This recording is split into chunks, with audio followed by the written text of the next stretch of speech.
Hey Mike, we're going to go ahead and take this 365 12-round mag down to 10 by installing the magazine block. First, I want to remove the locking plate. Okay.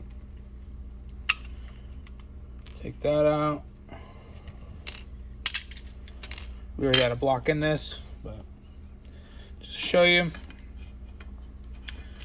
Now, take the block. Like first, want to make sure this is on there correctly. Take the block, push it inwards. Okay.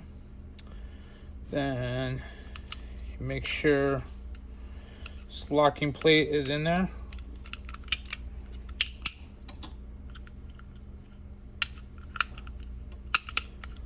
Okay. That's it.